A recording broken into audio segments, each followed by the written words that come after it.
It's July 18th, 2015, and this is your Fortean Slip news, motherfucker.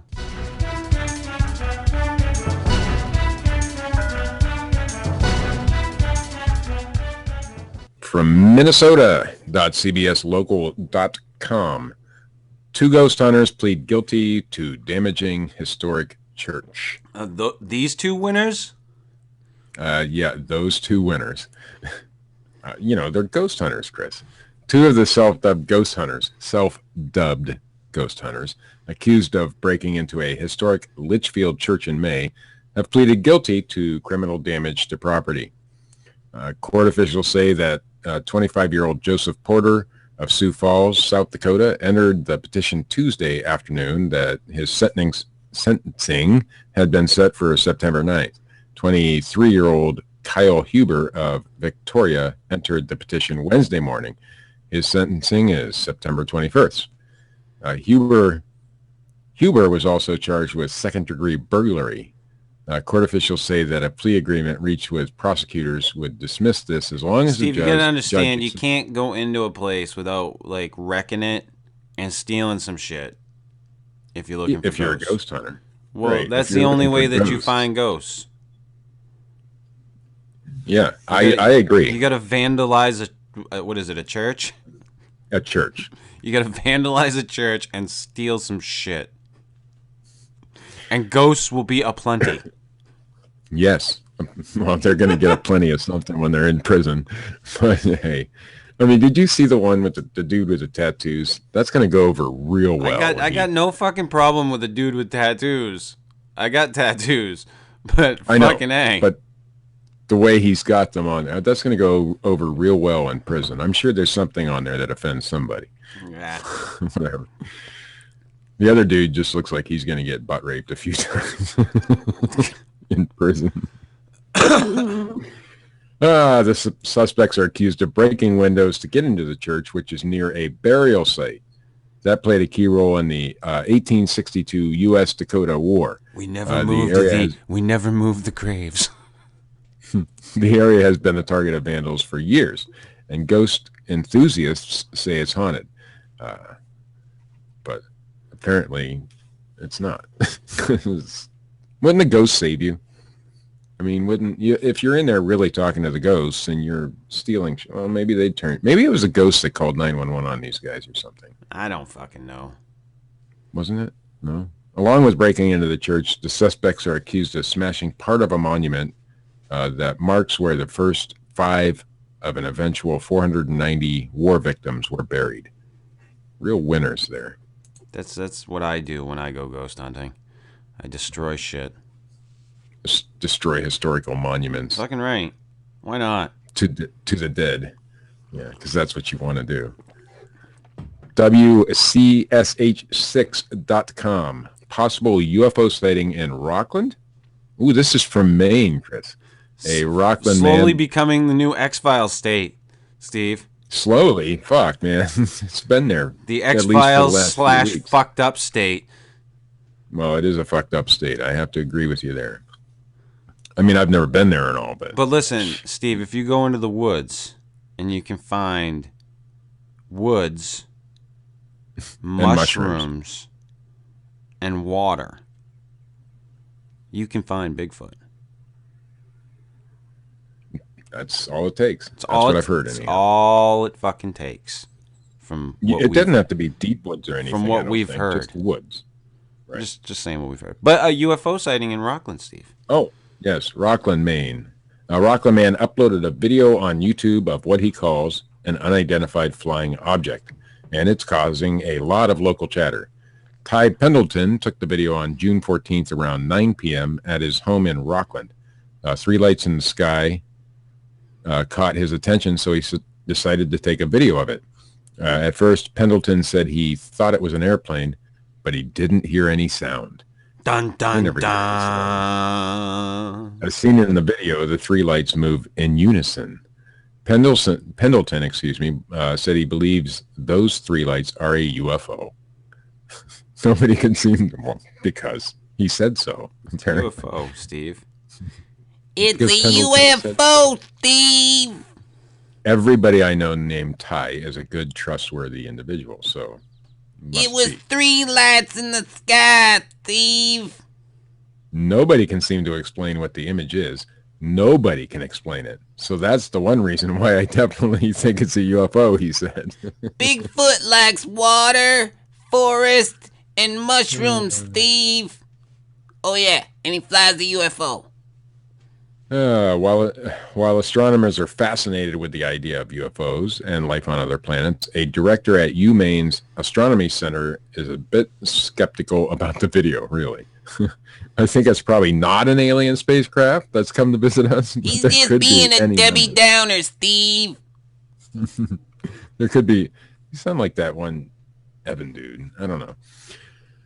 There could be any number of explanations. Just the weather here on Earth can get kind of crazy, so it could be any number of things, and we definitely can't make the leap. Oh, it must be aliens, said Scott Mitchell, the center's director. I tend to agree with Scott Mitchell. Sure. Dailymail.co.uk. Loch Ness expert says he spent 24 years watching for Nessie, lost his girlfriend over it, and finally believes it's nothing but a catfish. I lost my girlfriend over a catfish. The true Hollywood story. A Loch Ness expert who spent 24 years watching the water for a glimpse of Nessie losing his girlfriend and home. He lost his home, too, in the process, says he now believes the monster is merely a large catfish. For almost a quarter of a century, Steve Feltham, 52, who is originally from Dorset, was convinced that the waters of Loch Ness held a family of prehistoric monsters. He left his job fitting security cameras, his girlfriend, so it's and an his home. aquatic cat. Yeah, that's what it is. An aquatic cat. That's why they call it a catfish. It's a new cryptid. We just made it up. Well, we didn't make it up. It exists. It's there. It's called a catfish. Oh. He left his job fitting security cameras, his girlfriend, and his home to move to the banks of Loch Ness and devote his time to searching for the legendary monster in 1991. Dumbass. And now Mr. Feltham, who is recognized by Guinness Book of World Records for the longest continuous monster hunting vigil on the Loch, what a great honor, believes Nessie is no plesiosaur, but a giant catfish introduced to the Loch by Victorians. Mr. Feltham became obsessed with the legend of Nessie after a family holiday to the Highlands when he was 7. He currently lives in a converted mobile library, which is parked in a pub car park near the Loch at Dorset, I think it is, and makes his money by creating models of Loch Ness, of the Loch Ness monster, and selling them to tourists. What's he going to make now? Catfishes? That's the life right there, Steve. That's where you Well, and I. actually, That's where you know, you and I are headed. We're gonna be someday. You and I are just gonna be on the side of the road, just fucking trying to get people to throw money at us. What are we going to be creating models? We're of? gonna be street musicians, Steve. We're not making I don't know models. How to play anything. I don't care. We're gonna figure it out, you and me. I tried to learn a harmonica. Be fucking street musicians. We'll be the 2-man band. I'll beat on the upside down garbage can as the drums, and you can figure out whatever you want. I don't do care. Our own version of Stomp. There you go. And we could sing like Bohemian Rhapsody. Well, I don't know. I hate Bohemian Rhapsody, for the record. That's one of my favorites. It's fucking been beat to death. Enough. Yeah, but I still like it. From thugvirals.com. I know a few people in Florida who might actually do this. Florida man arrested for having sex with an alligator. People have had sex Fine, with pit bulls, upstanding gentleman. I wonder, Steve, if he is dignified like yourself. I don't know. I was going to come up with some witty retort, but I have none. People have had. I've never had sex with an animal, so. Oh. Yeah. So he's got that on me. Yes. I have no desire to be honest with you. People have had sex with pit bulls, donkeys, and even parrots, but this incident is on another level. Robert Darwin, 59, kept a 12-foot alligator tied and blindfolded for the last month, sexually assaulting the reptile multiple times a day. Ooh, Darwin is a relatively unknown fisherman, because most fishermen are known, I guess, who lives in the outskirts of a remote town of 400 residents. Says he sticks to himself and described him as odd. Apparently the residents say that. Police responded after a man out on a nature hike happened to walk by Darwin's house and saw Darwin having sex with the alligator in his backyard. Oh my God, what a sight that would be. God. I wonder how bad your dick smells when you pull it out of an alligator. I don't know. I don't even want to know. We have some alligator experts down there in Florida we could contact and ask. Oh. Yeah, I'm just saying. The witness heard Darwin say, "Next time you try to kill a man, you best get the job done. Now you're my bitch forever."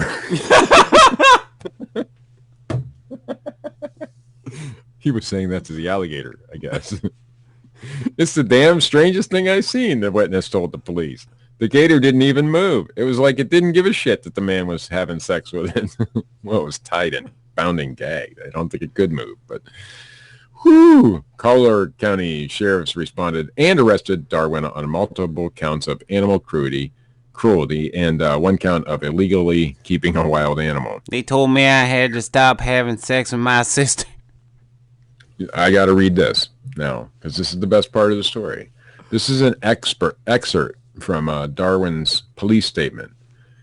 "The gator tried to eat me, and this was revenge, pure and simple. I don't have no sexual attraction to gators, but I wanted to teach this bitch a lesson." That's right. Just killed her. I wanted to teach this bitch a lesson. I could have just killed her, but that would have been too easy. She was getting what she deserved. Darwin Good also... hard fucking. Oh my God. Darwin also told police he had planned to chop off the alligator's tail and pull her teeth as part of his revenge scheme, and even considered performing noise torture on the reptile by playing what Darwin described as, I can't say it, black folk music, but I ain't going to say the word they put in there, over and over. Yeah, I think he can figure it out. Darwin claimed the alligator had gotten a hold of his pant leg when he was fishing in a swamp and tried to drag him into the water. Darwin was able to escape without injury, but he had set his revenge. I made it through almost all the whole fucking news today, and now I got to mess up. But that had set his resolve to get revenge. The alligator is being treated for relatively minor injuries and is expected to be released back into the wild within a couple of weeks. What a fucking douche. Where's the crocodile hunter when we need him? Oh, yeah, that's right. That alligator's going to need to, go see a doctor for a long time to get over this. It's going to need, like, therapy. I don't think they're like us, Steve. So you can bind and gag an alligator and fuck the shit out of it for a long time, and it's like, when you release them, it's like, oh, okay, whatever. I'm going back to my daily routine. Yeah, I got to eat shit and swim. Okay, well, I don't condone fucking alligators. I'm not saying that you should go out and fuck an alligator, but I'm not thinking that the alligator is scarred for life now. But maybe it is. How do you know? I mean, because if you beat a dog, they're scarred for life. So if you fuck an alligator, I think they probably are too. Who knows? These questions may never be answered. Sort of like, how many licks does it take to get to the center of a Tootsie Roll Tootsie Pop, Steve? 3. No. The owl said so. The owl's a lying sack of shit. That's the news, Chris.